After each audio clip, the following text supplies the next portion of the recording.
Welcome back to Sleepy History with Karry.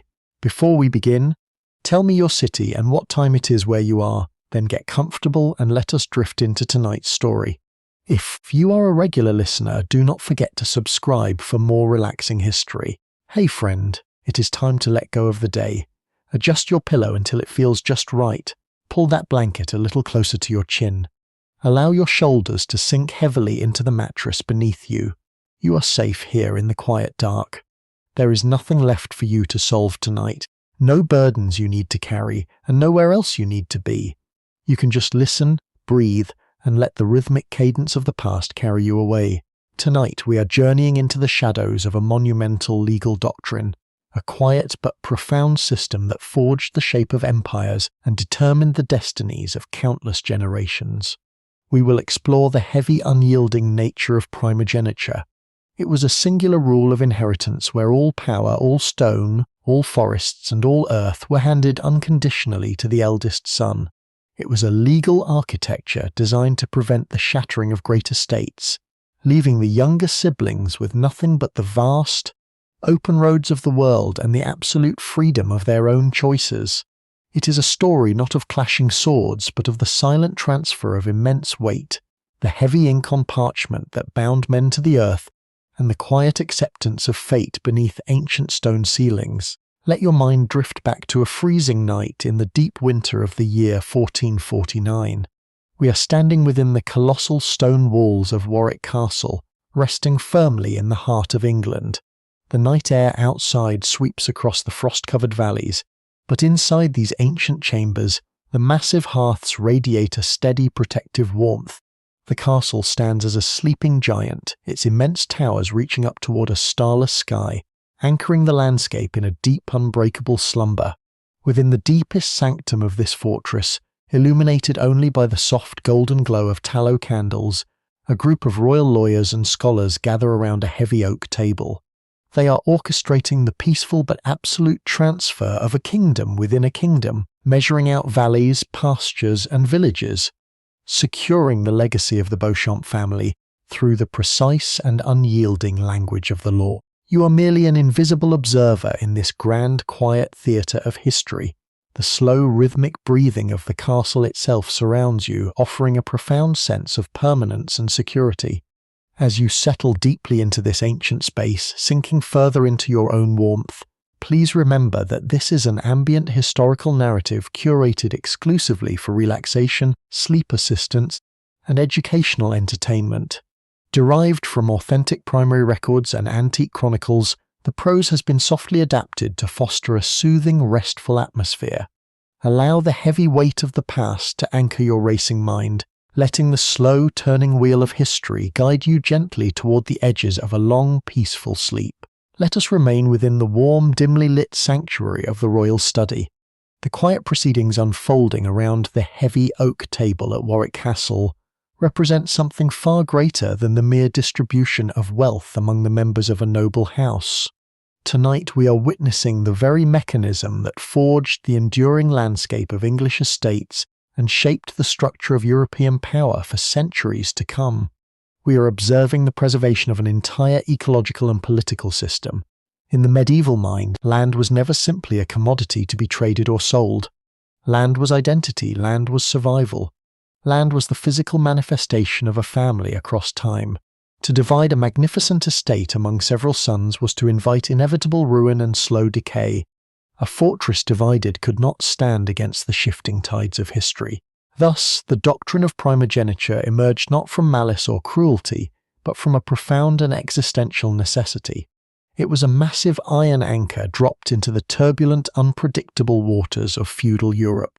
It ensured that the immense power, the military strength, and the agricultural wealth of a lineage remained entirely whole and unbroken across the passing of countless generations. The eldest son would inherit every single acre, every stone of the castle walls, every ancient oak forest, and every tenant farmer living within the valley. He would become the sole immovable guardian of the family name, bound forever to the earth and the heavy, unyielding responsibilities it demanded. His life would be defined by the maintenance of what had already been built. But within this rigid system, Within this apparent injustice of inheritance lay a hidden and entirely unexpected freedom for those who were left behind. The younger sons, politely and legally denied the comfort and absolute security of their ancestral home, were forced to look outward. They became the restless energy of a continent.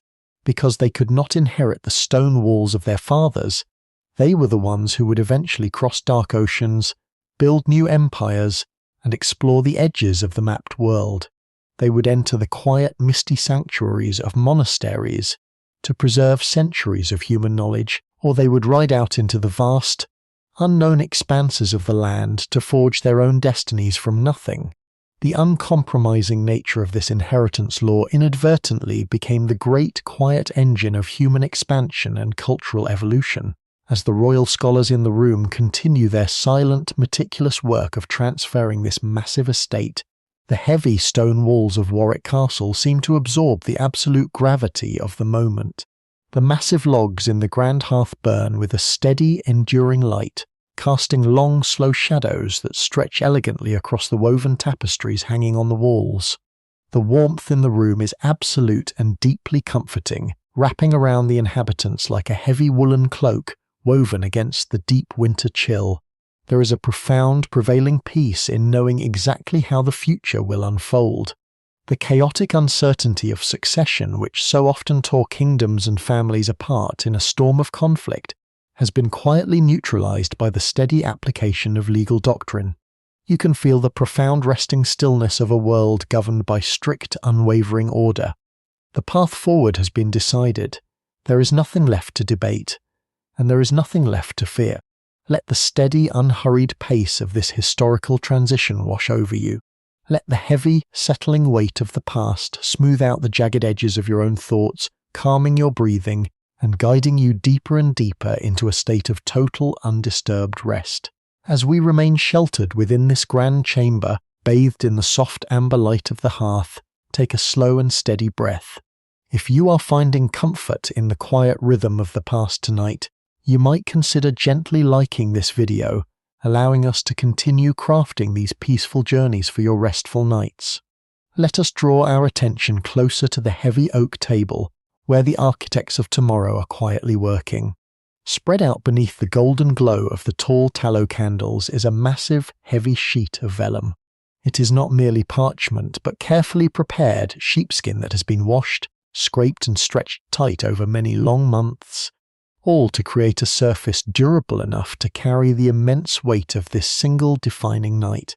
To truly understand the necessity of such an uncompromising legal doctrine, we must understand the fragile and dangerous nature of the medieval world. In an era where survival was dictated by the physical strength of high stone walls and the number of loyal men who could be called to defend them, a great estate simply could not afford to be fractured.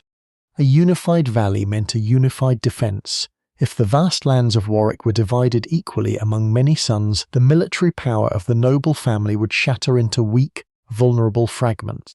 The great chain of existence, the grand hierarchy that held the medieval universe together, required absolute stability above all else. The law of the Firstborn was the heavy iron binding that kept the realm from collapsing into endless, chaotic division. Every slow, deliberate stroke of the scholar pen, dipped deep into dark ink crafted from crushed oak galls and rainwater, is a quiet act of preserving that grand, unified strength. The words they write in ancient flowing Latin are not just a list of properties. They are the invisible threads holding together the vast tapestry of agricultural life, from the highest fortified tower down to the humblest farming village in the deep valleys. The deep, rich aroma of warm beeswax gently fills the heavy air of the study, a comforting scent that speaks of tradition and enduring permanence. This wax will soon be melted and pressed with a heavy golden seal, hardening in the cold winter air to lock the future into place. There is a strange hypnotic beauty in this absolute certainty. The chaotic and unpredictable variables of human emotion, the envy or the pride that so often tear noble houses apart, are quietly removed from the equation. They are replaced by the calming, predictable mathematics of feudal law. The men sitting at this table are not acting out of malice, but out of a deep philosophical devotion to order. They are securing a vessel that will carry their civilization safely through the storms of time. You can feel the profound peace that comes from surrendering to an authority much larger than oneself. Let the steady, rhythmic movement of the quill over the heavy vellum smooth out the busy surface of your mind. Allow the immense, settling weight of the law to ground you entirely, wrapping you in a thick blanket of historical certainty as you sink further and further into a deep, untroubled calm. Let us pull our gaze away from the heavy oak table for just a moment and look to the immense physical structure that surrounds this quiet room. To comprehend the law being written tonight, one must only look at the colossal stones of Warwick Castle itself. These walls are not merely a dwelling. They are the physical, undeniable manifestation of the law of inheritance. Centuries of unbroken lineage are built into the very mortar that holds these massive grey blocks together. The castle is a mountain carved by human hands, designed to withstand the brutal passage of time and the ceaseless wear of the elements. It is an architecture of absolute permanence. Feel the incredible weight of the stone pressing down into the bedrock of the earth. The walls of the fortress are unfathomably thick, swallowing the cold winter air before it can ever reach the quiet chambers within. Outside, the night wind sweeps across the dark English countryside, wrapping its freezing currents around the high towers and the deep, silent moat. But here inside, the wind is reduced to a soft, distant hum. The sheer mass of the castle neutralizes the storm. This is exactly why the estate cannot be divided. You cannot split a fortress without destroying its ability to protect. To take away a single tower, or to divide the surrounding lands that feed the men who guard these walls, would be to invite the wind and the cold inside. The strength of the castle relies entirely on its unity. Run your mind along the rough, ancient texture of the interior stone. In the shadowy corners of the long corridors, where the candlelight barely reaches, the stones are cool and firm, holding the deep memory of the earth from which they were pulled. These blocks were hauled from the deep quarries generations ago, carried on the backs of slow, heavy carts drawn by massive oxen. Every stone was placed with the understanding that it would outlast the men who built it. The castle was never meant to belong to many. It was built to be a singular, undivided shield for an entire valley. The vastness of the architecture demands a singular guardian. The elder brother will inherit this stone, and in doing so, he becomes a part of it, immovable and entirely bound to its preservation.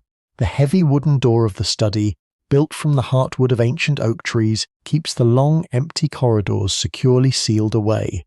Through the tiny, imperceptible gaps around the hand-forged iron hinges, a faint thread of cold air occasionally manages to slip through, only to be instantly warmed and dissolved by the radiant heat of the glowing hearth. There is a deep, overwhelming comfort in being surrounded by such impenetrable strength. You are completely insulated from the harshness of the outside world. The immense weight of the fortress above you and around you is not oppressive, but deeply protective. It stands as a silent, eternal guardian while you rest. Sink deeper into that feeling of profound safety. Let the heavy ancient stones of the castle absorb any remaining tension in your body, anchoring you to this quiet, undisturbed moment in time as your mind slows to the gentle rhythm of the night. Turn your attention away from the grand stone walls for a moment and look deep into the glowing embers of the massive hearth at the center of the chamber. The fire does not burn with any sharp urgency. Instead, it breathes with a low, continuous rumble, radiating a deep, ancient warmth that rolls across the uneven stone floor in slow, invisible waves. This enduring warmth is the physical manifestation of the exact thing the royal lawyers are trying to preserve tonight. The core foundation of this uncompromising law of inheritance is not built upon greed, but upon a quiet, deep-seated fear of gradual decay. In the minds of these medieval scholars, the passage of time is a constant, quiet battle against the erosion of greatness. They view a noble lineage like a grand, ancient oak tree with deep roots spreading far beneath the earth. If you were to constantly cut away its heavy branches and divide its roots to plant them elsewhere, the great trunk would eventually hollow out, wither, and collapse under its own weakened weight. To divide a vast estate across 2 or 3 generations would leave nothing behind but fragmented, disjointed fields and vulnerable lords. entirely unable to protect the thousands of farmers who rely on them, and utterly incapable of maintaining the heavy stone fortresses that keep the winter storms at bay. The doctrine of the Firstborn is a grand intellectual bulwark against the natural fading of all things. By forcing the absolute entirety of the wealth, the titles, and the land into a single solitary vessel, the lineage achieves a profound form of historical immortality. It stands defiant against the slow, grinding erosion of time, ensuring that the name and the strength of the house remain absolutely untouched by the passing of the centuries. The golden, rhythmic light from the fireplace casts long, soothing shadows across the solemn faces of the lawyers. There is no malice in their quiet work, and there is no triumph. There is only the heavy, solemn duty of supreme preservation. They understand that what they are doing is an act of total surrender. The individual desires of the younger sons, the natural human instinct to share and divide, are all quietly and entirely sacrificed for the survival of the grander whole. It is a deeply philosophical architecture of living, one that removes the anxiety of choice and replaces it with the profound comfort of absolute certainty. The heavy weight of decision is lifted from the shoulders of the dying father and placed entirely into the cold, unfeeling hands of the law. There is a deep, overwhelming peace in knowing that something vast and important is being kept safe, unified, and whole, completely immune to the chaotic emotions of the world outside. The future has been settled by the steady, unyielding stroke of the quill, and the grand order of the universe remains perfectly balanced. As the gentle heat from the burning logs washes over the quiet room, let that same enduring warmth seep into your own resting space. Allow the comforting, predictable rhythm of this ancient preservation to hold you securely, keeping you entirely safe and peacefully undisturbed as the long night slowly deepens around you. Let us shift our gaze from the quiet scribes at the table to a figure sitting silently in a heavy, high-backed wooden chair near the edges of the firelight. This is the eldest son. To the modern observer, he might appear as the undisputed victor of this quiet night, the sole inheritor of unimaginable wealth and absolute power. Yet, if you look closely at his still, thoughtful expression in the amber glow of the hearth, you will find no trace of triumph. You will find only the deep, settling gravity of an immense burden. He is not receiving a simple gift tonight. He is receiving a vast, inescapable responsibility. The slow, deliberate stroke of the lawyer pen binds him to this land just as permanently as the roots of the ancient oaks or the deep foundations of the castle itself. He can never truly leave.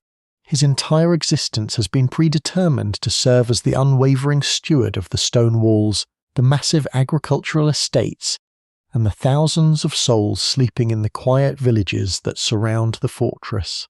Every roof that leaks in the harsh winter storms, every crop that fails in the summer heat, and every stone wall that crumbles under the slow weight of time now falls squarely upon his heavy shoulders. The doctrine of the Firstborn does not grant him freedom. It politely but firmly strips his freedom away, replacing the open roads of the world with the solemn repetitive duty of preservation. The heavy velvet cloak draped across his shoulders feels less like a garment of luxury and more like a dense, woolen armor pressing him down into the chair, anchoring him firmly to the heavy reality of his future. He listens to the quiet scratch of the quill and the soft, rhythmic crackle of the burning wood, understanding that he is merely a single, fleeting link in a grand, endless chain of existence. His life will be entirely consumed by the maintenance of what his ancestors have built, and his only true purpose will be to one day pass it all, whole and unbroken, to a son of his own.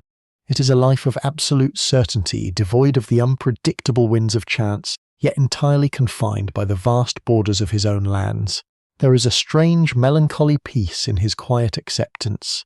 He does not fight the current of history. He simply allows the immense weight of his duty to settle over him like a thick blanket of falling snow on the hills outside.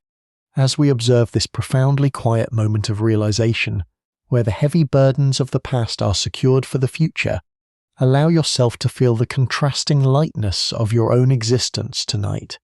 You carry no castles, no ancient lineages, and no vast valleys on your shoulders. You are entirely free to let go and drift into a soft, untroubled rest. As you sink deeper into the comfort of your own space, Rest assured that this content was generated with the assistance of specialized artificial intelligence models and subsequently analyzed, refined and curated by the research team at Sleepy History with Karry, all rights reserved.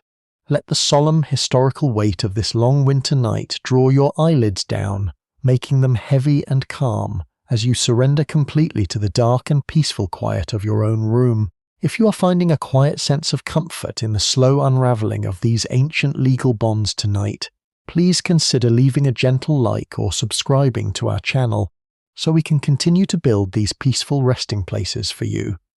Let us quietly step away from the heavy oak door of the study and move out into the vast, shadowy expanse of the stone corridor. Out here, the intense heat of the hearth fire is replaced by the crisp, still air of the deep winter night. The corridor stretches out in both directions, a cavern of ancient masonry illuminated only by the infrequent steady glow of oil lamps set high in iron brackets on the walls. Standing in this quiet gloom are the younger sons of the noble house. They have not been invited into the warm study, for the law being written inside has no need for their names. The vast machinery of primogeniture requires only one heir to function. These younger men stand in the shadows, wrapped closely in thick, heavy cloaks of dark wool that absorb the chill of the castle draughts. To the modern observer, their position outside the closed door might seem like an exile, a cruel exclusion from the immense wealth and comfort of their ancestors. But as you watch them standing shoulder to shoulder in the dim golden light, you sense a profound absence of anger or resentment. In the year 1449, the grand order of the universe dictates the placement of all things. Every star in the night sky, every ancient tree in the forest, and every man in the kingdom has a specific ordained place. These younger brothers understand with absolute unwavering clarity that their destiny is not tied to the heavy stones of Warwick Castle. The law of the Firstborn has quietly but firmly severed their connection to the earth beneath their feet, while their eldest brother inside the study is being permanently bound to the crushing responsibility of the valley. These younger men are experiencing the slow, quiet dawning of total detachment. They are completely untethered, they possess nothing of the estate, and because they possess nothing, they owe nothing to its heavy, unyielding architecture. Every time they shift their weight against the cool stone walls, their heavy woolen garments fold and settle with a soft, comforting heaviness. The thick fabric provides a portable sanctuary against the winter chill. The wool carries the faint, grounding scent of wood smoke and the damp, evening air, a scent that speaks of the open world outside these walls rather than the confined, waxy air of the legal study. They are standing on the very precipice of the unknown, balancing in the quiet space between their childhood and their open futures. Tomorrow, when the red wax seal on the parchment is finally hardened, they will walk out of the colossal iron gates of their home and step into the vast, unwritten expanse of the world. They will forge new paths, build new allegiances, and seek out new horizons far beyond the familiar, snow-covered borders of the English countryside. The sheer magnitude of that freedom is vast, but tonight, shielded by the thick stone and the quiet darkness of the corridor, it is merely a peaceful resting fact. They do not need to rush toward the morning. They can simply stand in the quiet dark, letting the final hours of their old lives pass with graceful dignity. Allow the profound lightness of their untethered state to mirror your own state of mind in this moment. You too are completely disconnected from the demands and duties of the waking world. Let the quiet philosophical acceptance of these wandering suns soothe away your own lingering attachments, leaving your mind empty, peaceful, and entirely free to float softly into the deep, welcoming embrace of a long winter sleep.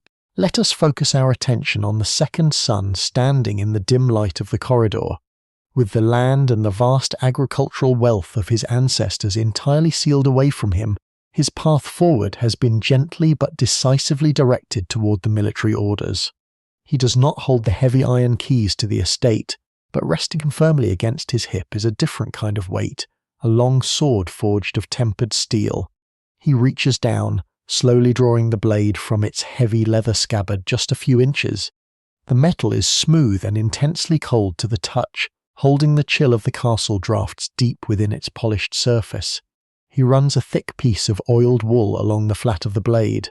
The motion is slow, rhythmic, and deeply meditative. With every long, deliberate stroke, he is preparing himself for the solitary life of a knight.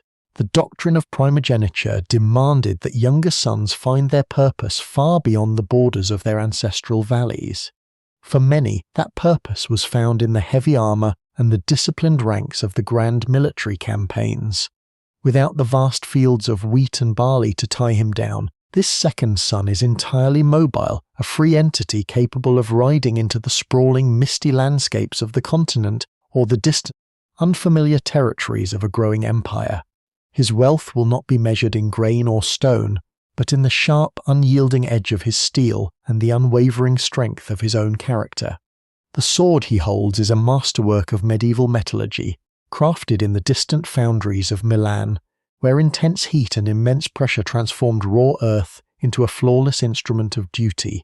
As he continues to draw the oiled wool over the cold steel, the repetitive motion becomes a quiet anchor in the uncertain night. There is a profound simplicity in his future. He will not have to calculate the harvest yields of 100 tenant farmers, nor will he bear the crushing responsibility of repairing the colossal stone walls of a decaying fortress after a long winter. His entire world has been gently reduced to the heavy leather of his saddle, the breathing warmth of his horse beneath him, and the precise, disciplined movements of his martial training. The heavy burden of grand leadership has been entirely lifted from his shoulders, replaced by the sharp, clear focus of a solitary warrior. The oil leaves a thin, protective sheen on the metal, reflecting the dim golden light of the corridor lamps in a long, unbroken line. It is a quiet, deeply satisfying process of preservation, mirroring the grander preservation happening inside the closed study. But on a profoundly personal and intimate scale, allow the slow, deliberate rhythm of his movements to soothe the restless edges of your own mind. Feel the heavy, comforting weight of the blankets layered over you, acting as your own soft armour against the chill of the night. You do not need to carry the heavy burdens of the world tonight. You do not need to defend a grand fortress or manage the complexities of an estate. You only need to rest. Let the quiet, meditative focus of the young knight guide your breathing, making each inhale slow and deep, and each exhale a soft, complete release of tension. The path ahead of him is clear and beautifully unburdened, just as the path to your own sleep is open and completely undisturbed. Surrender to the heavy, peaceful stillness of the stone corridor, and let the quiet, steady rhythm of the night carry you deeper and deeper into a profound rest. Let us turn our quiet observation toward the third brother, standing slightly apart in the cool shadows of the ancient stone corridor. He does not wear the heavy leather of the cavalry or carry the cold steel of the military orders like his older sibling. His hands rest peacefully within the deep, heavy folds of his dark woolen cloak. For him, the unyielding law of the Firstborn has directed his path away from the battlefields and toward the quiet, mist-shrouded sanctuaries of the church. He is destined for the monastery. In a world where land and military might are tightly controlled by the eldest sons, the vast network of abbeys and remote cathedrals offers an entirely different kind of empire for the younger siblings. It is an empire of the mind, a silent, enduring fortress of intellectual preservation. By willingly surrendering all claims to earthly wealth, aristocratic titles, and physical territory, he is granted the profound, untroubled serenity of a life devoted entirely to thought, philosophy, and the preservation of the written word. To the modern observer, the total relinquishing of personal property and familial legacy might seem like a heavy, tragic sacrifice. But as you watch him standing in the dim golden light of the flickering oil lamps, you can sense the immense, quiet relief that washes over him. He will never have to worry about the failing harvests in the valley, the crushing debts of the grand estate, or the bitter political alliances that tie noble houses together in endless webs of obligation. His days will no longer be measured by the chaotic and unpredictable demands of feudal leadership. Instead, his entire life will be structured by the slow, beautiful, and eternal rhythm of the monastic hours. From the deep silence of the midnight vigils to the golden, fading light of the late afternoon, his existence will flow with the predictable, calming cadence of ancient rituals. The heavy physical burdens of the world have been entirely lifted from his shoulders, replaced by the weightless, expansive freedom of a quiet mind. He will spend his years in the vast, dusty expanse of the grand abbey libraries, surrounded by the towering wooden shelves holding the collective memory of human civilization. He will run his fingers over the thick bound leather of ancient manuscripts, preserving the fragile knowledge of the past, while the outside world continues its endless, noisy cycle of building and destroying. There is an unparalleled, profound safety within those thick monastic walls. It is a grand sanctuary where time moves differently, slowing down to the gentle, rhythmic pace of a turning page or the soft, lingering echo of a choral chant in a high-vaulted ceiling. The uncompromising doctrine of primogeniture has taken away his inheritance of stone and earth, but it has quietly gifted him the eternal peace of the archives. Allow the profound, peaceful acceptance of this third son to settle deeply into your own chest. He has let go of everything the waking world demands of him, and in doing so, he has found absolute, unbreakable tranquility. You too can let go of the heavy attachments of your day. You do not need to hold on to the worries of tomorrow, the complex webs of your own obligations, or the busy thoughts that clutter your mind. You can simply exist in this quiet, softly lit moment, perfectly safe and beautifully unburdened. Let the slow, rhythmic breathing of the castle guide you into a state of total willing surrender. Allow the heavy, comforting darkness of the long winter night to envelop you completely, smoothing away every edge of tension as you drift further and further into a deep, completely undisturbed rest. As we drift slowly back through the heavy oak door and into the glowing warmth of the royal study, if you find this quiet journey through the past bringing you comfort, please consider gently liking this video or subscribing to our channel, allowing us to accompany you on many more peaceful nights. The quiet work within this grand chamber continues, undisturbed by the freezing winds of the deep winter night outside. The scholars are moving through the vast inventory of the grand estate, bound to the heavy sheet of prepared vellum. To understand the true gravity of this inheritance, we must understand what wealth truly meant in the year 1449. Wealth was not merely a collection of cold gold coins locked away in a dark iron vault. Wealth was alive. It was the vast, breathing ecosystem of the earth itself, the deep rivers, the ancient woodlands, and the massive stone structures that tamed the landscape. Consider the immense stone windmill resting on the southern banks of the river Avon, now being formally transferred to the singular ownership of the eldest son. This is not just a building. It is a colossal machine of survival, built from heavy blocks of limestone that have settled deeply into the damp earth over generations. The windmill commands the invisible currents of the air, capturing the power of the sky to turn massive crushing stones that transform rough, heavy grain into the fine flour that will feed thousands of souls through the long, dark winters. To inherit the windmill is to inherit the very mechanism of life in the valley. It is an extraordinary, overwhelming responsibility. The eldest son does not merely own the structure. He becomes responsible for the endless, cyclical turning of its massive wooden sails, ensuring that the heavy rhythm of agricultural survival never falters. The heavy ink on the parchment also secures the vast shadowed expanses of the ancient oak forests. In the medieval mind, a forest is not empty space. It is a profound reservoir of endurance and strength. The massive, towering oaks with trunks thicker than a wagon provide the colossal wooden beams needed to repair the castle roofs and the deep, heavy hulls of the merchant ships navigating the cold seas. The deep woods provide the wild honey that sweetens the bitter winters and the acorns that feed the roaming livestock. The inheritance includes the ancient, quiet rights to harvest the silver eels from the slow-moving rivers, a crucial source of sustenance when the frost hardens the ground. Every single element of the natural world, from the deepest riverbed to the highest canopy of the forest, is being legally bound into a single unified chain of possession. The sheer mass of this inheritance is almost too vast to comprehend, yet it is all neatly contained within the slow, deliberate strokes of the legal scholars. The heavy burden of managing the rivers, the forests, and the wind is being placed squarely onto the shoulders of one man, sparing the rest of the world from the chaotic division of the land.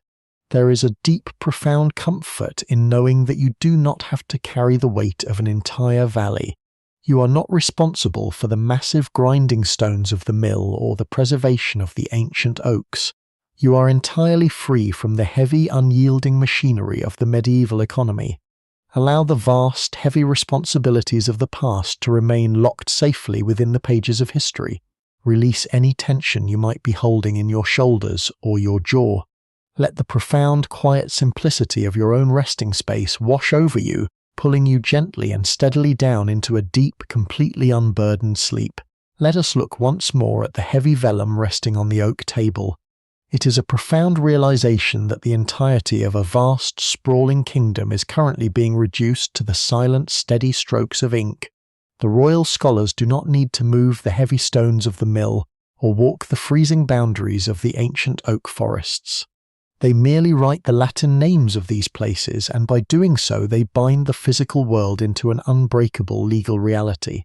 There is a deep hypnotic magic in this quiet translation. A chaotic, breathing valley filled with thousands of souls, wandering livestock, and deep, flooding rivers is perfectly distilled into an orderly, silent column of text. The wildness of nature is entirely tamed by the heavy architecture of the law. Consider the sheer magnitude of what is being recorded in the flickering amber light of the study. Every single tenant farm nestled in the deep snow of the valley, every wooden barn holding the winter grain, and every grand stretch of woven wooden fencing is being captured on the heavy sheepskin. The scholars are creating a miniature, perfectly ordered universe on the surface of the parchment. In the medieval mind, this act of recording is an act of divine order. It reflects the belief that the universe itself is carefully structured, every element resting in its proper place. By writing down the exact boundaries of the estate, they are banishing the terrifying spectre of chaos. They are ensuring that when the sun rises tomorrow, and the next day and 100 years from now, the land will remain exactly as it is, firmly anchored in the heavy ink of this single winter night. The profound stillness in the room is a direct reflection of this immense ordering of the world. The chaotic, unpredictable variables of human life are smoothed out into flat, neat lines of black text. The heavy burdens of managing an entire ecosystem are compressed into an unyielding legal doctrine, removing all ambiguity and doubt from the future. It is a deeply soothing realization. The complexities of existence are gently folded away, packed securely into the neat rectangular boundaries of the document. The world is safe because it is known, and it is known because it is written. Allow this immense historical ordering of reality to bring a deep sense of peace to your own mind.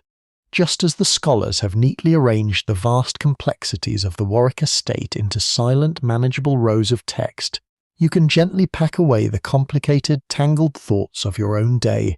You do not need to solve the vast equations of your life tonight. You do not need to measure the boundaries of your own responsibilities or carry the heavy weight of tomorrow. All of the chaotic noise of the waking world can be reduced to this single quiet moment of rest. Feel the heavy, comforting warmth of your blankets pressing down on you, anchoring you securely in the present. Breathe in the slow, ancient stillness of the castle, and let the beautifully ordered, uncomplicated darkness of the room pull you deeper and deeper into a perfectly untroubled sleep. Let us gently leave the heavy oak doors of the royal study behind and drift slowly upward through the quiet, winding stone staircases of the great keep until we reach the private chambers of the noble women of the house. In the cold, unyielding architecture of the medieval world, the law of the Firstborn seems to concern only the men. It dictates the transfer of heavy stone, vast forests, and military might. But as we step into the soft golden light of these warm, insulated rooms, we encounter a profoundly different kind of empire. The women of the castle, the daughters and the wives, do not inherit the physical earth. They are entirely excluded from the grand, heavy document resting on the lawyer table below. Yet they are the quiet, steady weavers of the true power that holds the medieval world together. While the men are forever anchored to their singular fortress, the women are the fluid, moving lifeblood of the realm. Their inheritance is not measured in acres of wheat or grinding stone mills, but in the invisible, unbreakable threads of alliance, diplomacy, and the grand system of the dowry. When a noblewoman leaves her ancestral home, she carries with her a vast network of political loyalty and cultural wealth. She becomes the vital bridge connecting distant valleys and rival houses, weaving the scattered fortresses of the kingdom into a single, unified tapestry of survival. Her influence is not enforced by the sharp edge of a sword, but by the quiet, enduring strength of bloodlines and whispered counsel in the dark, peaceful hours of the night. Look at the gentle, rhythmic motion of a daughter of the house as she prepares for her rest. She is sitting before a heavy silver mirror, slowly drawing a wide, smooth comb made of polished horn through her long hair. The motion is deliberate, slow, and completely mesmerizing. With every long downward stroke, there is a profound sense of continuity and peaceful acceptance. She understands the grand structural reality of her world. She does not mourn the loss of the heavy castle walls, because she knows her destiny is far more expansive. She will not be trapped by the cold stone of a single estate. She will be the quiet architect of dynasties, carrying the legacy of her family into new territories, blending histories and forging the future of the continent through the enduring strength of her own existence. The room around her is a sanctuary of sensory warmth. Thick, heavy tapestries woven with rich threads of deep red and dark blue cover the cold stone walls, absorbing the chill of the winter night and turning the chamber into a soft, protective cocoon. The air carries the faint, grounding scent of dried lavender and sweet woodruff, carefully layered between the heavy folds of linen in the great oak chests. It is an atmosphere of absolute, undisturbed tranquility. The massive, chaotic machinations of the law happening down below hold no power here. In this room there is only the slow, rhythmic cadence of preparation for sleep, the soft weight of heavy fabric, and the deep, abiding comfort of knowing exactly who you are and the vital part you play in the grand architecture of the world. Let the gentle, repetitive motion of the polished comb smooth out the tangled threads of your own thoughts. Allow the deep, comforting warmth of this ancient chamber to wrap around you, pulling you safely away from the cold winds of the outside world. You do not need to build alliances tonight or carry the heavy legacy of a family name. You only need to rest. Let the soft golden light of the beeswax candles fade from your mind, leaving behind a profound and beautiful darkness, guiding you softly into the deep, welcoming embrace of a perfect sleep. Let us remain a little longer in the deep, enveloping warmth of the grand sleeping chambers, where the women of the house continue their quiet preparations for the night. Resting solidly at the foot of the massive curtained beds are heavy chests crafted from dark ancient oak. These chests are not built to hold cold silver coins or heavy iron chains.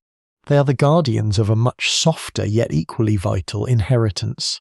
As the heavy wooden lids are gently lifted, the room is instantly filled with the deep, grounding fragrance of dried summer herbs. It is a profound, comforting scent of lavender, sweet woodruff, and dried rose petals, carefully gathered during the long, warm afternoons of summer and preserved specifically for these deep winter nights. The women reach into the depths of the chests, their hands moving gracefully over layers of thick, folded linen and rich, heavy velvet. Every fold of fabric tells a silent story of meticulous care and enduring patience.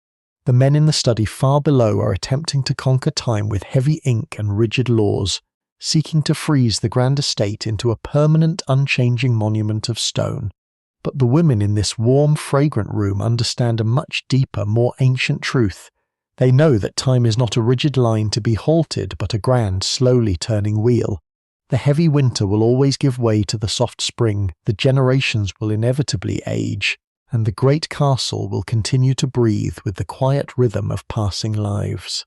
By carefully preserving the delicate linens, by trapping the warm scents of the summer garden to ward off the winter chill, and by maintaining the quiet, sacred spaces of rest within the fortress, these women are ensuring the true biological survival of the lineage. The law of the firstborn might dictate who owns the cold stone walls, but it is the women who make those cold walls habitable. They are the quiet, steady heartbeat of the grand estate, ensuring that regardless of who holds the heavy iron keys, the people within the fortress are kept warm, safe, and deeply comforted through the darkest months of the year. Their power is not written on stiff parchment. Their power is woven into the very fabric of daily survival, passed down quietly from mother to daughter in the soft glowing light of 1,000 peaceful nights. The scent of the dried herbs is remarkably soothing, a gentle reminder that the harshness of winter is only temporary. The warmth of the summer sun is safely locked away in the soft fibres of the heavy blankets, waiting to bring comfort to the sleeping house. Feel that same enduring warmth surrounding you now. The grand turning wheel of time has brought you safely to the end of your day.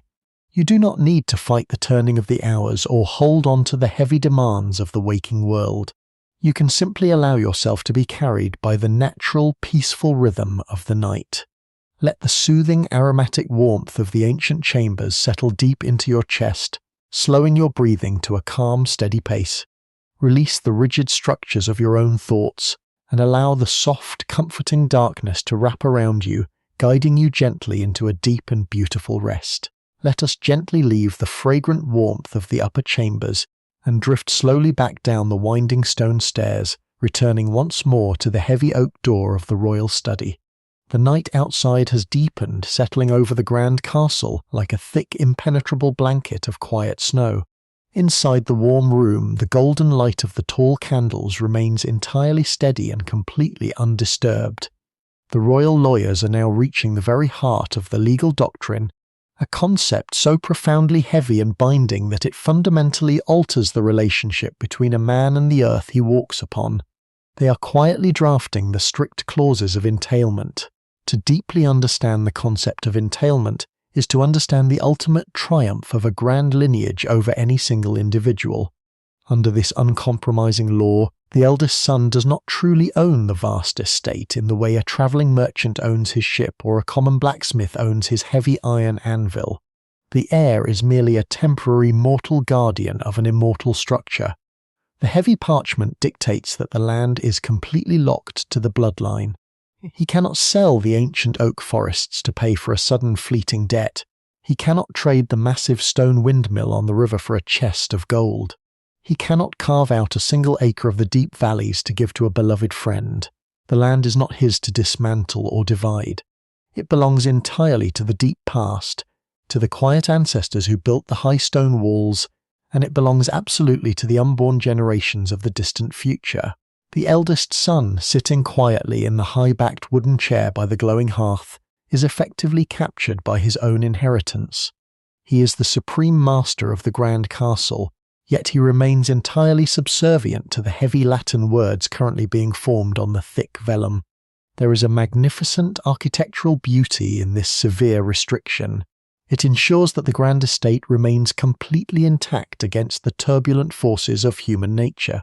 The reckless folly of youth, the dangerous temptations of gambling, and the sudden disasters of terrible misfortune are all quietly and firmly neutralized by the absolute rigidity of the entailment. The sprawling valley becomes invulnerable, standing vast and unmovable, completely immune to the fleeting mistakes of any single generation. The law effectively builds a massive invisible fortress around the future, locking the land in a state of permanent enduring grace.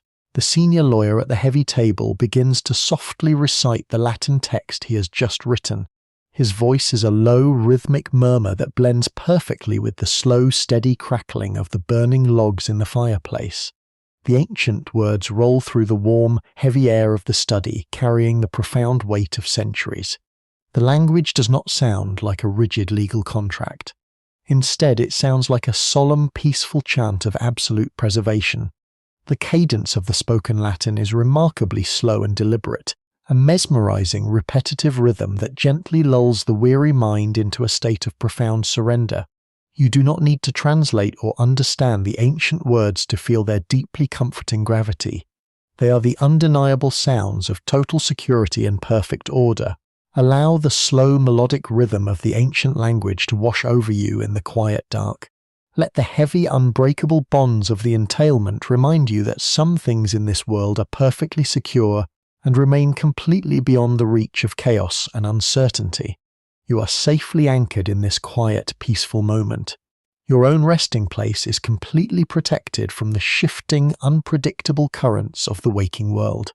Sink deeper into the heavy, comforting warmth of your bed, feeling the profound peace of knowing that your environment is entirely safe and settled. Let the gentle murmuring voices of the distant past guide your breathing, drawing you further and further down into a perfect, completely undisturbed sleep. Let us look closer at the heavy leather-bound ledgers stacked neatly at the far edge of the vast oak table. The doctrine of the Firstborn is often mistaken for a grand bestowal of infinite untroubled riches. Yet true medieval inheritance is a much more complex and heavy tapestry. The eldest son does not merely inherit the sweeping forests, the towering stone walls, and the vast fields of golden wheat. He also inherits the profound, inescapable weight of obligation. In the year 1449, wealth is not merely possessed, it is carefully managed, maintained, and heavily taxed by the relentless demands of survival. Every stone in the great castle requires mortar. Every wooden beam holding up the grand roof requires constant inspection against the damp decay of the winter storms. Every tenant farmer living in the deep valleys relies on the central granary to survive a failed harvest. The inheritance includes the deep ancestral debts of the estate. These are not the panicked, frantic debts of a ruined man, but the slow, calculated obligations that bind the great houses of England together in a vast network of mutual reliance. There are solemn promises made to the crown, heavy tithes owed to the distant cathedrals, and ancient agreements struck with neighbouring lords to maintain the vital stone bridges and the deep, muddy trade roads. The eldest son is inheriting a colossal breathing machine that constantly consumes resources just to remain standing. The vast wealth of the land is entirely counterbalanced by the immense, unending cost of keeping the grand ecosystem alive. There is a profound grounding reality in this heavy balance of the ledgers.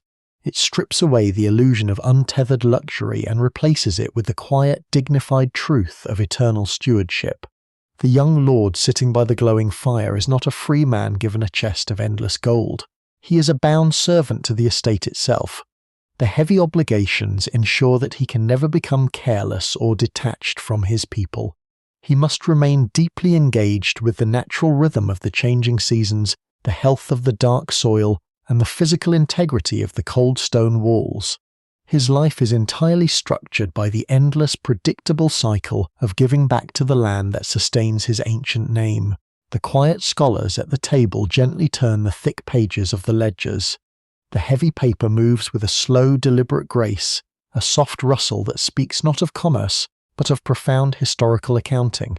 Every page turned is a testament to the enduring, unbreakable chain of responsibility that holds the feudal world together. As you listen to the steady, unhurried breathing of this ancient room, allow the heavy, balanced nature of this world to soothe your own restless mind. You do not carry the immense obligations of an ancient estate. You are not bound to the repair of high stone towers or the survival of a freezing winter valley. All of the heavy calculations and the endless duties of your own waking world can be left entirely behind in the dark. Let the profound equalizing weight of the past press softly against your weary shoulders, melting away the tension and guiding you gently downward into a perfect, deeply restful sleep. Let the heavy atmosphere of the study settle for a moment. The legal scholars have finally finished drafting the immense clauses of the entailment. The heavy leather ledgers have been gently closed, their thick pages resting quietly atop one another.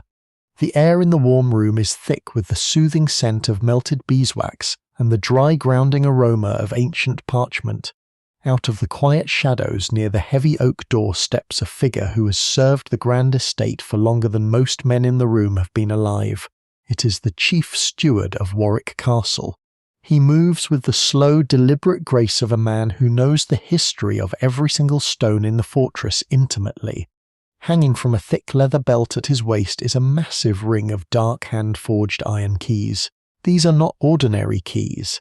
They are the physical manifestation of the heavy legal doctrine resting on the oak table. They are the supreme, undeniable authority of the estate made solid. One heavy iron key unlocks the grand granary where the golden winter wheat is safely stored, ensuring the valley will never starve. Another turns the massive internal lock of the deep armory. The largest key among them, dark with centuries of age and smooth by generations of careful handling, controls the colossal outer gates of the castle itself. To hold this heavy iron ring is to hold the absolute power to seal the fortress against the freezing winter storms and keep the thousands of souls sleeping within completely safe from harm. The old steward steps forward, slowly unhooking the heavy leather loop from his waist. He does not speak. In this deeply solemn moment of historical transfer, spoken words are entirely unnecessary. The grand machinery of primogeniture has already spoken through the thick vellum on the table. The steward gently lowers the grand ring of iron keys onto the heavy oak table. The metal meets the ancient wood with a dull, heavy resonance that travels softly through the warm chamber. It is a profoundly peaceful action, signaling the absolute completion of the physical transfer. The iron is initially cold, carrying the deep chill of the vast stone corridors. But as it rests in the glowing amber light of the hearth, the metal begins to slowly absorb the deep, protective warmth of the room. The eldest son watches the heavy keys settle onto the table. He knows that when he reaches out to pick them up, he is picking up the lives, the safety, and the futures of every single person resting within the high stone walls. The immense burden of his leadership has transitioned from an abstract legal concept into a tangible, heavy object he can finally hold in his hands. There is a profound, grounding comfort in this undeniable physical reality. The abstract anxieties of the future are completely grounded by the heavy weight of the iron. The sprawling estate is perfectly secure. The transfer of ultimate power is complete, entirely seamless, and perfectly orderly. The chaotic, terrifying potential for a shattered lineage has been firmly and permanently locked away. The grand castle will continue to stand undivided and unbroken, guarding the deep valley for another century. Allow the immense, settling peace of this quiet transfer to completely anchor your own restless thoughts. Just as the massive iron gates of the castle are now locked securely against the dark winter night, you can gently lock away the heavy demands and endless worries of your own waking life. You are entirely safe in this quiet, peaceful space. Let the heavy, comforting certainty of the distant past hold you securely, wrapping you in a blanket of historical stillness as your mind drifts peacefully downward into a deep, untroubled slumber. Let us look closely at the heavy iron keys resting quietly on the oak table. They are not simply tools to turn the heavy internal locks of the fortress. They are the physical anchors of a vast, breathing hierarchy that stretches far beyond the high stone walls and down into the dark, freezing valleys below.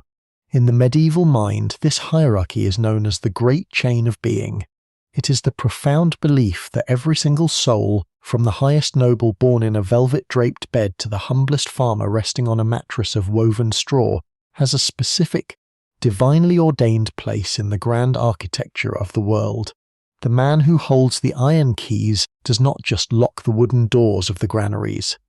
He holds the absolute responsibility for the survival of the thousands of lives tethered to the sprawling estate. Imagine the deep, snow-covered landscape spreading out beneath the towering silhouette of Warwick Castle. Hidden within the gentle curves of the dark valley are dozens of small, quiet villages. Right now, in the deepest hours of the long winter night, the people of the valley are fast asleep. The blacksmith rests near the cooling embers of his forge. The shepherd sleeps huddled close to his flock in the stone-walled pastures. The tenant farmers are wrapped tightly in heavy wool, entirely oblivious to the silent, monumental transfer of power happening in the royal study high above them. For the common folk of the land, the strict laws of primogeniture and the complex clauses of entailment hold no personal terror. Their lives are eternally bound to the dark, freezing earth, and the earth does not change when a new lord takes the heavy keys. To the sleeping villagers, the grand fortress on the hill is not a symbol of oppression, but a massive, comforting shield against a violent and unpredictable world.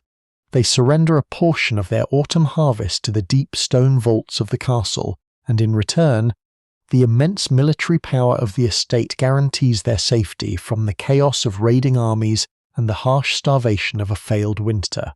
It is a vast unwritten contract of mutual survival. The heavy iron keys on the table are the ultimate symbol of that ancient contract. The young lord is not just claiming ownership of the land, he is quietly accepting his role as the supreme guardian of the sleeping valley. He must ensure that the great chain of being remains completely unbroken. and that the delicate balance between the high stone towers and the humble thatched roofs is preserved for another generation. There is a profound grounding beauty in this vast, interconnected ecosystem of survival. Every single life, no matter how small, is a vital thread in the grand tapestry of the estate. The heavy burden of leadership rests entirely on one man, so that thousands of others can simply sleep in peace. He takes on the waking anxiety of the realm so his people do not have to. Allow the deep, quiet rhythm of the sleeping valley to synchronize with your own breathing. You do not need to guard the fortress or worry about the survival of the winter harvest. You are safely cradled in your own quiet space, completely shielded from the heavy demands of the world. Let the profound stillness of the ancient snow-covered villages wash over you, bringing a deep, undisturbed peace to your mind and guiding you gently downward into a long, comforting slumber. Let us drift entirely away from the heavy stone walls of the fortress and move softly down into the vast, silent expanse of the winter valley resting below. The lives of the tenant farmers, wrapped in the deep slumber of the freezing night, represent an entirely different kind of continuity. While the lords in the high towers secure their legacy through heavy ink, rigid laws, and impenetrable stone, the people of the valley are bound to a much older, infinitely more enduring rhythm. Their inheritance is not written in ancient Latin on prepared sheepskin. Their inheritance is the dark, heavy earth itself, and the slow, majestic turning of the eternal seasons. To the sleeping farmer, the grand legal doctrine of the Firstborn is merely a distant abstraction. It does not change the undeniable fact that when the heavy winter frost finally yields to the gentle warmth of the coming spring, the soil must be turned. The heavy iron blade of the plough will cut through the dark, fragrant earth in the exact same manner it has for countless generations, regardless of which noble name is signed on the parchment high above. The true wealth of the realm does not rest in the cold vaults of the castle. It rests in the quiet, patient seeds waiting beneath the deep snow, carrying the absolute promise of future harvests and the undeniable continuation of life.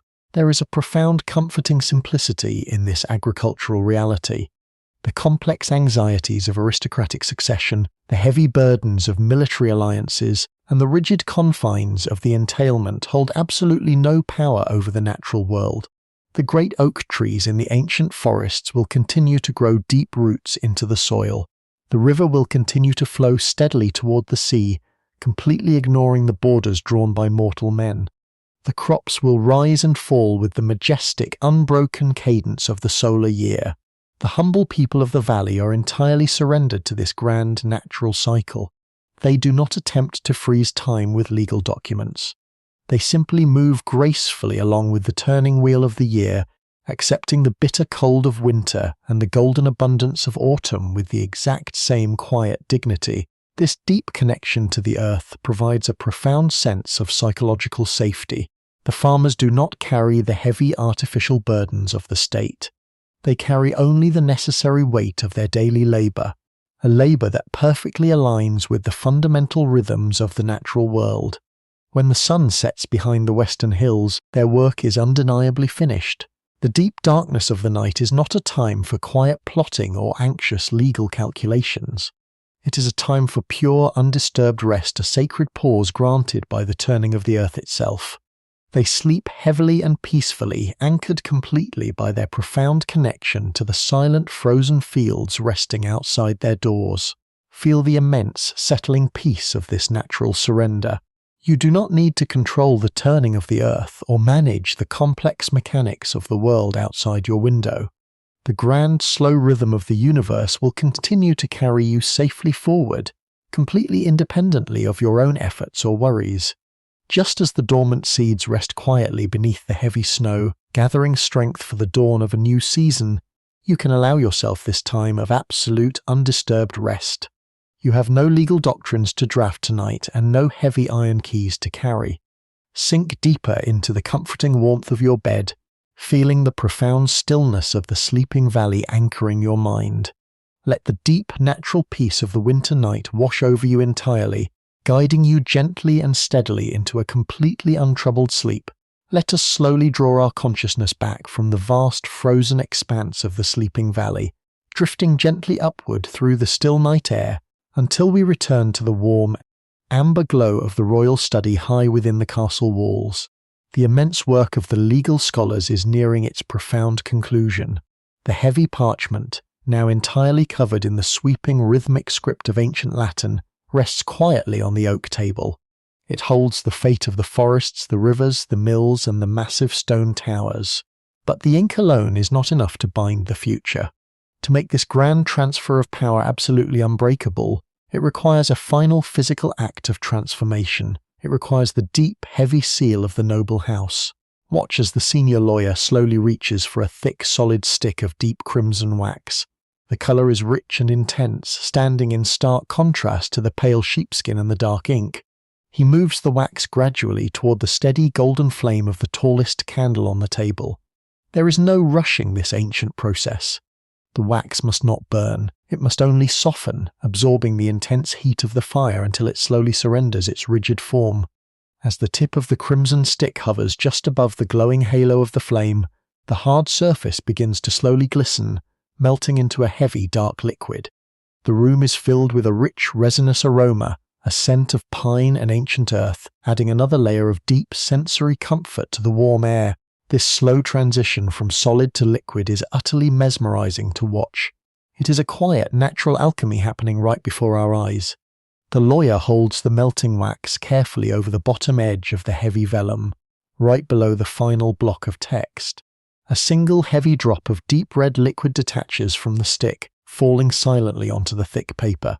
Then another follows, and another, pooling together to form a thick, glowing circle of intense heat. This pooling wax is the physical embodiment of the unyielding law, gathering its strength, preparing to lock the sweeping landscape of the valley into a state of absolute, eternal permanence. Before the wax cools, while it is still breathing with the warmth of the fire, it represents the final fleeting moment of possibility. But there is a profound peace in knowing that this possibility is about to end. The chaotic, endless branches of what might happen are about to be collapsed into the single heavy reality of what will be. The pooling wax holds the intense heat of the present moment, a glowing ember of certainty resting on the cold surface of history. The heavy burden of decision has been entirely removed, replaced by the profound absolute comfort of an unchangeable path. The future of the entire estate is being condensed into this single glowing circle of warmth. As we watch the deep red pool slowly expand on the heavy parchment, allow your own mind to mirror this process of slowing down. Just as the hard wax yields entirely to the gentle warmth of the flame, you can allow the rigid, tense structures of your own thoughts to soften and melt away. You do not need to hold on to any hard edges tonight. The complex decisions of your waking hours have all been made or can simply wait for another dawn. You are completely safe in this warm, softly lit space. Let the deep, radiating comfort of your resting environment gently dissolve the heavy burdens of your day, leaving your mind perfectly smooth, heavy, and prepared for the deep, undisturbed peace of a long and restful sleep. Let us linger on this glowing pool of crimson wax resting heavily on the ancient vellum. To the modern mind, a handwritten signature of ink is the ultimate binding force of a grand contract. But in the deep winter of 1449, ink is considered fragile. A name written by a quill can be faded by the slow passage of time or meticulously altered by a deceptive hand. Ink is merely an abstraction, a shadow of intent. The medieval world requires something far more profound, something undeniably physical to lock the vast inheritance of a kingdom into place. This is the absolute necessity of the wax seal. It is the supreme crystallization of power, transforming a fragile sheet of sheepskin into an immutable monument of law. The eldest son, sitting completely still in the amber light of the hearth, wears a heavy gold ring on his hand. This signet ring is not a piece of decorative adornment. It is the physical embodiment of his entire lineage. Carved deeply into the surface of the gold is the ancient crest of his house, the grand bear and the ragged staff. This symbol carries a weight far greater than any written name. For the thousands of tenant farmers sleeping in the deep valleys, the complicated Latin words on the parchment are entirely meaningless. They cannot read the complex legal clauses of the entailment. But every single soul in the valley understands the absolute authority of the bear. The symbol is carved into the heavy stone above the castle gates. It is woven into the thick tapestries hanging in the halls, and it is painted on the heavy wooden shields of the guards. The signet ring is the undeniable voice of the ancestors passed quietly from father to son across the centuries. It represents an unbroken continuous chain of unwavering authority. When the heavy gold is pressed into the yielding warmth of the molten wax, it transfers the very soul of the family directly into the document. It is a moment of profound physical alchemy. The abstract promises of the law are instantly grounded into a tangible, three-dimensional reality. The wax captures the exact microscopic imperfections of the ancient carving, creating a physical impression that is entirely unique and completely impossible to forge. The seal becomes an unyielding iron lock on the gates of the future. There is an overwhelming sense of security in this physical act of authentication. The deep anxieties of betrayal or the terrifying prospect of a fractured lineage are completely dissolved by the heavy impression of the gold.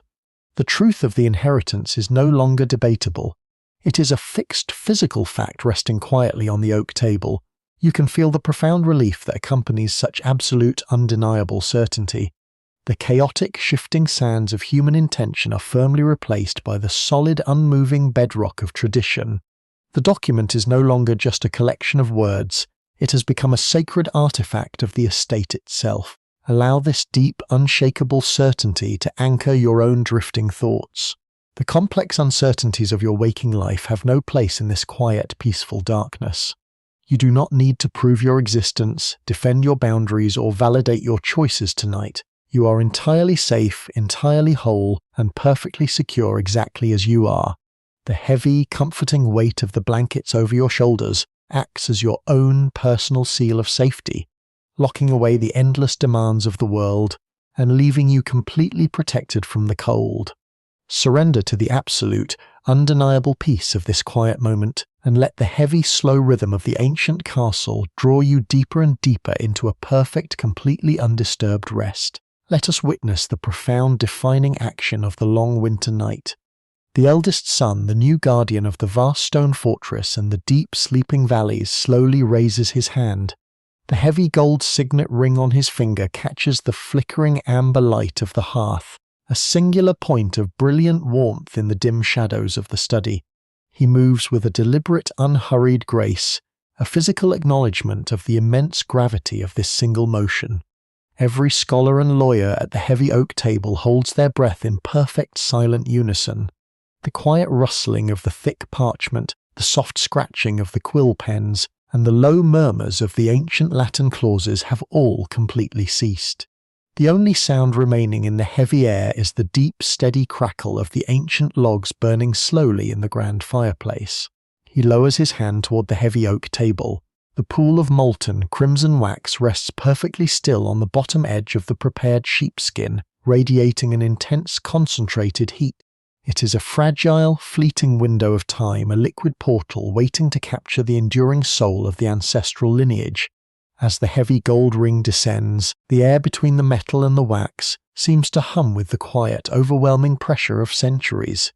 And then, in a moment of absolute, undisturbed stillness, the cold gold makes contact with the yielding warmth of the crimson pool. The physical sensation of the seal is profoundly satisfying. There is a soft, heavy resistance as the intricate carvings of the gold sink deep into the thick liquid. The wax gently embraces the metal, perfectly moulding itself into the microscopic grooves and deep hollows of the ancient crest. The grand bear and the heavy ragged staff are flawlessly transferred from the rigid gold to the soft receptive earth of the wax. The young lord holds his hand perfectly still for a long quiet moment, applying a steady, even pressure. He is allowing the deep chill of the metal to draw the heat away from the wax, ensuring the impression is completely set. He is physically anchoring the sprawling estates, the towering stone walls, and the thousands of sleeping souls into a permanent, undeniable reality. When he finally slowly lifts his hand away, there is a faint, deeply comforting release. The wax has captured the symbol with absolute perfection.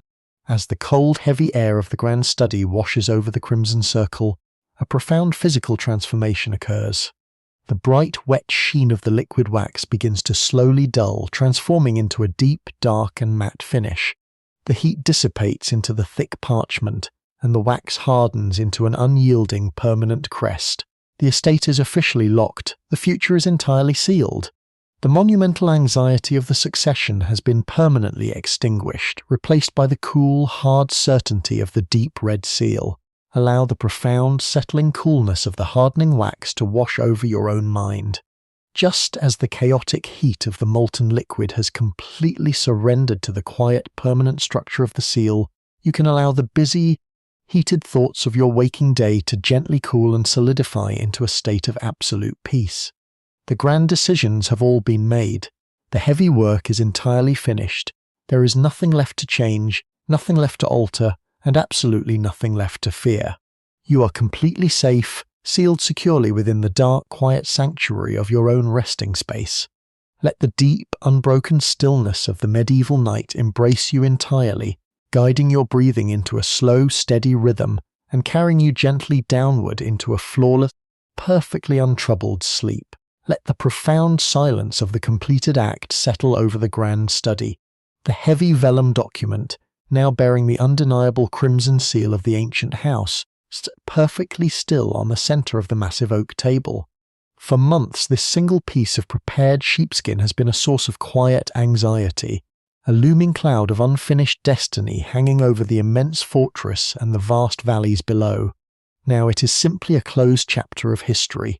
The monumental transfer of land, stone and human life is completely finished. The absolute finality of the moment washes through the warm chamber like a slow, comforting wave, dissolving the invisible tension that had held the men captive throughout the long, dark hours of the winter night. Listen to the deep, collective exhalation of the royal scholars. It is not a dramatic sigh, but a soft, gradual release of breath, the sound of heavy burdens being gently lowered to the floor. The senior lawyer, who has spent hours hunched carefully over the thick parchment, slowly leans back into the deep shadows of his wooden chair. The stiff, disciplined posture required to draft the unyielding clauses of the entailment completely leaves his body.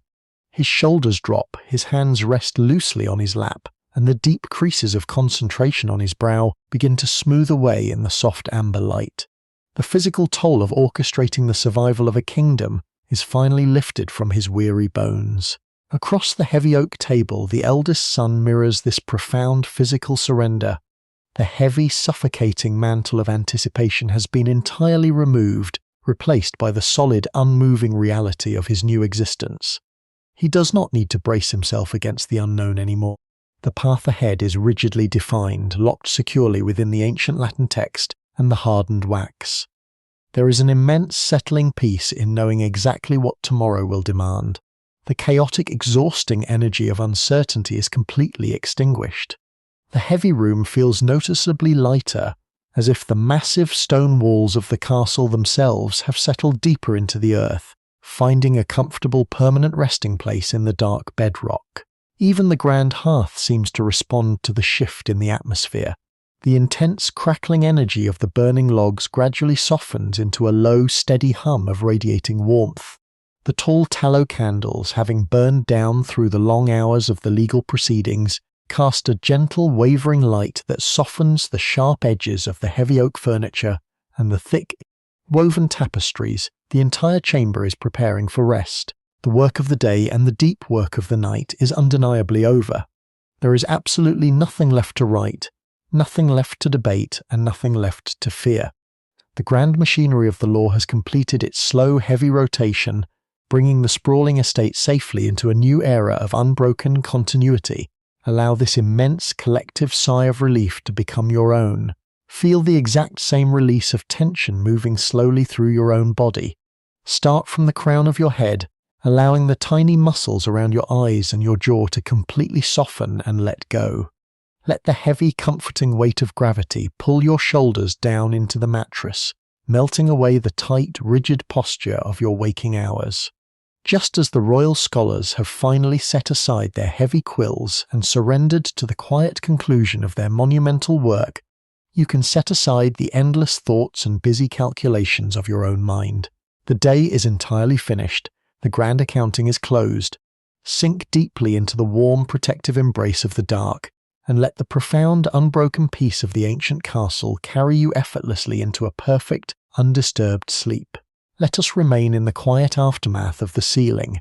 The heavy parchment is gently rolled and secured with a length of dark silk, its absolute authority now safely bound. The royal scholars begin to gather their resting quills and their thick leather ledgers, moving with the slow, deliberate grace of men whose grand purpose is entirely fulfilled. The eldest son, carrying the immense, invisible weight of his new reality, slowly rises from the high-backed wooden chair by the glowing hearth. He turns away from the fading warmth of the fire and begins to walk toward the massive oak door that separates the warm sanctuary of the study from the cold, stone expanse of the outer corridors. Every slow step he takes across the uneven stone floor is a step deeper into his permanent role as the immovable guardian of the grand estate. He reaches out and firmly grasps the heavy iron handle of the door. This door is no longer just a piece of ancient wood. It is the absolute threshold between two completely different universes. Inside this room rests the rigid, heavy architecture of the entailment, the deep roots of the ancient lineage, and the unyielding burden of the freezing valleys. Outside in the shadowy corridor waits the vast, untethered freedom of the unwritten world. When he pulls the heavy door inward, he is not merely opening a room. He is revealing the hardened truth of the future to the men waiting patiently in the dark. As the heavy oak swings slowly back, the thick golden light of the study pours out into the freezing stone hallway. The soft light moves like a gentle, slow-moving river, pushing away the deep shadows and washing over the heavy woolen cloaks of the younger brothers who have stood their quiet vigil through the long hours of the night. The warm air of the chamber, heavy with the grounding scent of melted beeswax and dry parchment, gently collides with the crisp, still air of the winter corridor. It is a profoundly peaceful collision of atmospheres, a quiet blending of the warm, heavy past with the cold, expansive potential of the dawn. The younger brothers stand perfectly still in the washing light. There is absolutely no shock, no sudden movement, and no desperate questioning. They look at the face of their eldest brother, and they instantly understand that the grand transition is completely finished. The law of the Firstborn has permanently settled over the castle. The deep, unspoken understanding between them requires no language. The eldest brother looks at them with the heavy, solemn eyes of a man who can never leave his heavy post. In return, the younger brothers look back with the calm, quiet grace of men who are entirely free to go anywhere. It is a meeting of absolute contrasts, beautifully balanced in the dim, golden light of the ancient hallway. There is a magnificent philosophical beauty in this silent exchange. Neither path is without its profound sacrifice, yet both paths are now entirely clear. The crushing weight of uncertainty has been completely removed from all of their shoulders. Allow the profound, quiet acceptance of this moment to seep into your own resting mind. The heavy doors of your own day have been securely closed, and there is absolutely no need to stand in the cold corridors of worry or anticipation. The truth of your present moment is that you are entirely safe, perfectly warm, and completely unbound from the heavy demands of the waking world. Let the gentle golden light of your mind fade into a soft, comforting darkness. Release the rigid hold of your waking thoughts and allow the peaceful, unbroken silence of the ancient stone castle to carry you gently and securely into a deep, flawless sleep. Let us dwell for a moment on this profoundly quiet intersection of destinies. The eldest brother stands completely still within the heavy wooden frame of the doorway. The warm amber glow of the dying hearth fire casts his long shadow out into the freezing corridor, painting a dark, unmoving silhouette across the uneven stone floor. To anyone else, he is the supreme lord of a vast and ancient kingdom. But to the men standing in the shadows before him, he is merely a brother who has just been permanently shackled to a mountain of stone and earth. The invisible chains of the entailment are wrapped tightly around his shoulders, binding him to the high towers, the deep valleys, and the thousands of sleeping souls for the rest of his natural life. The younger brothers, wrapped securely in their thick woolen cloaks, look back at him with a gaze completely devoid of envy. In the complex, highly ordered universe of the medieval mind, There is a deep, abiding comfort in the absolute certainty of the law. They do not view this night as a theft of their birthright. They view it as the natural, unavoidable turning of the great cosmic wheel. When their eyes meet in the dim, wavering light, there is no bitter argument, no desperate pleading, and absolutely no resentment. Instead, there is a profound, silent exchange of mutual understanding and quiet compassion. The eldest brother looks into the shadows and sees the daunting, unwritten future of his siblings. He knows they must soon walk away from the massive protective walls of their childhood. They will face the bitter, freezing rain of the open trade roads, the harsh, metallic realities of distant military campaigns, or the austere, unyielding discipline of the monastic orders. They are stepping into a vast, empty void, carrying nothing but their noble name and the heavy fabrics on their backs. He feels a deep, protective sorrow for their sudden vulnerability, knowing he can no longer shield them behind the thick limestone walls of the estate. Yet the younger brothers look at the doorway and see a man who is entirely captured. They see the crushing, relentless weight of the heavy leather ledgers, the endless and fragile political alliances, and the terrifying responsibility of preventing a sprawling, ancient estate from collapsing into ruin. They realize that while they are losing the absolute comfort of the castle, they are gaining the ultimate, untethered freedom of the wide world. They can breathe the cold winter air without calculating the cost of repairing the fortress roof. They can ride across an open field without worrying about the yield of the autumn harvest. Their minds are suddenly, beautifully empty of all administrative and territorial burdens. This silent realization brings an overwhelming, settling peace to the cold stone hallway. The deep anxiety of the long night completely evaporates, replaced by the calm, dignified acceptance of their separate paths. There is no need for grand speeches or emotional farewells. The truth is perfectly clear, and the grand order of their universe remains completely unbroken. Allow this profound, quiet acceptance to wash over your own resting mind. You do not need to fight the rigid structures of your own life or struggle against the natural flow of your circumstances tonight. There is a deep, weightless peace to be found in simply accepting the present moment exactly as it is. Let go of the heavy resistance. Surrender to the soft, comforting darkness of your room and allow the gentle, unbroken silence of the ancient castle to carry you steadily downward into a flawless, deeply restorative sleep. Let us watch as the brothers slowly turn away from one another, each moving toward the destiny that has been meticulously carved out for them by the laws of their world. The eldest brother steps back into the warm, quiet sanctuary of the royal study, his heavy footsteps muffled by the thick Persian rugs.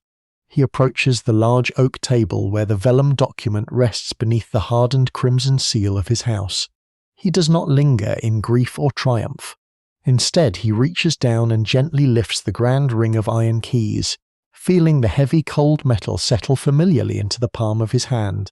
He carries them to the heavy timber window overlooking the massive outer courtyards, standing silently in the dim amber light to watch over his sleeping domain. Farther down the dark, stone-paved corridor, the younger brothers begin their slow, deliberate walk toward the colossal outer gates of the castle.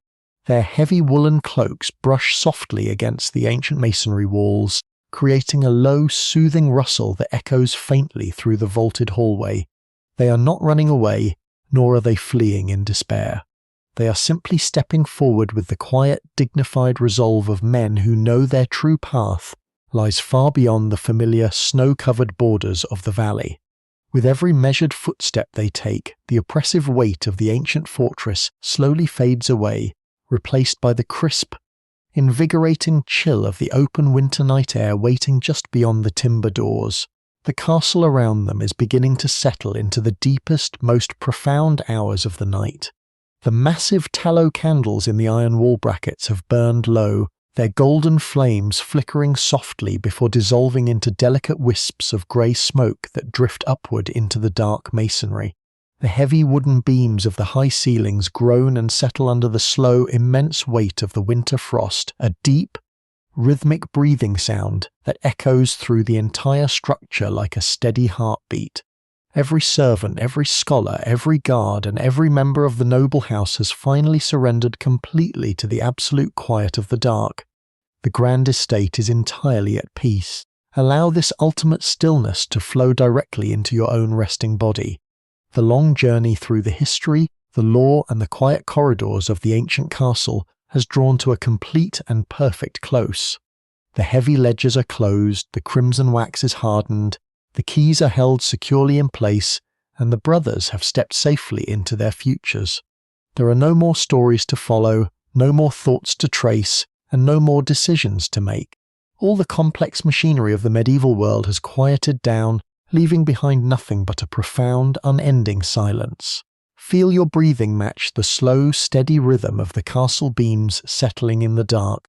Inhale the deep, imaginary scent of old parchment, melting beeswax, and warm wool, letting it fill your chest with absolute comfort.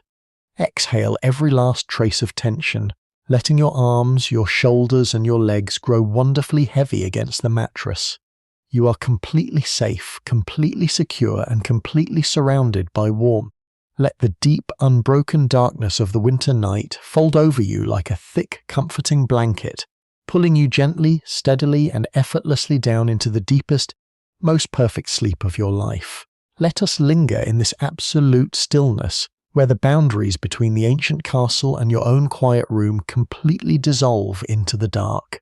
The massive oak gates of the fortress have been securely bolted, the deep red seal on the vellum has cooled to an unyielding stone, and the valley below is cradled in a blanket of silent, untouched snow.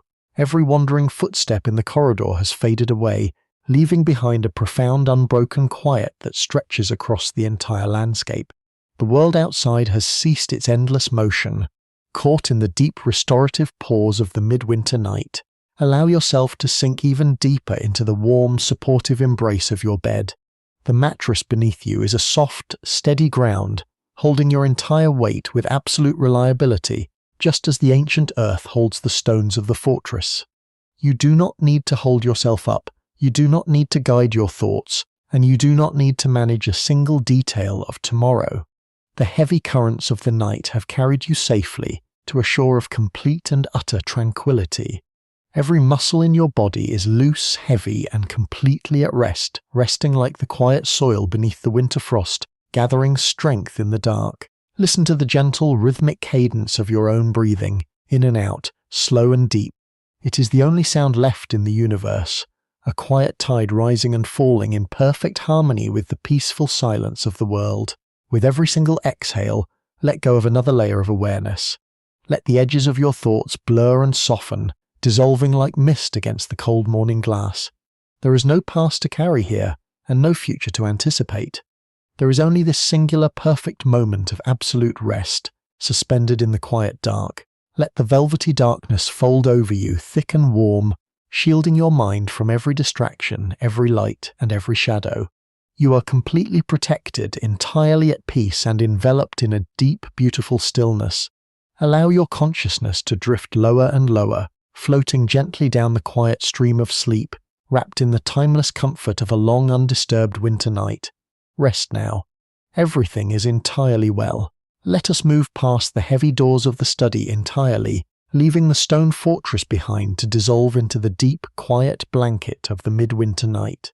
High above the battlements, the vast canopy of winter stars stretches across the infinite black sky, cold and brilliant, watching over the sleeping world with an ancient, unblinking gaze.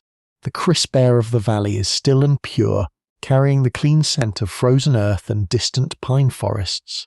There are no sounds left to echo through the dark, no guards pacing the distant walls, no murmurs of legal debate, and no footsteps in the halls. The grand estate has finally grown completely still, resting effortlessly in the heart of the night. Feel that same immense, open quiet expanding outward from the walls of the castle and filling your own space. The room around you is a safe, protective haven, shielded from the cold winds and the endless demands of the waking hours. The mattress beneath you offers a steady, unyielding support, holding your weight with absolute, quiet reliability. You do not need to hold yourself up or guard your thoughts any longer.